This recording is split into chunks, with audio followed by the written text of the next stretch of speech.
তোমার নাম কি? এটাকে ইংলিশে কিভাবে বলবেন? এটাকে ইংলিশে বলবেন হোয়াট ইজ ইউর নেম। তোমার নাম কি? এটার ইংলিশ হবে হোয়াট ইজ ইউর নেম। যদি বলি তোমার স্কুলের নাম কি, তখন বলতে হবে what is your schools name. What is your schools name. এভাবে জিজ্ঞেস করতে পারি। আর যদি জিজ্ঞেস করতে চাই যে তোমার বয়স কত, তখন আমরা ইংলিশে বলতে পারি how old are you. How old are you, তোমার বয়স কত। যদি জিজ্ঞেস করতে চাই তোমার বাবার নাম কি, তখন আমরা বলতে পারি what is your father's name. What is your father's name, তোমার বাবার নাম কি। যদি জিজ্ঞেস করতে চাই শিক্ষার্থীদেরকে তোমার ভবিষ্যৎ পরিকল্পনা কি, তখন জিজ্ঞেস করতে পারি what is your future plan.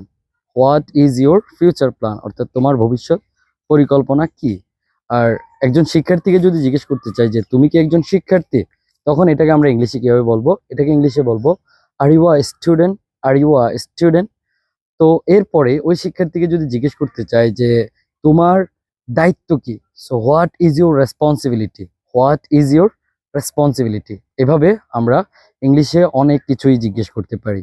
So তুমি কোথায় থেকে এসেছো, এটার ইংলিশ কি হবে? আপনারা কমেন্ট সেকশনে লিখুন।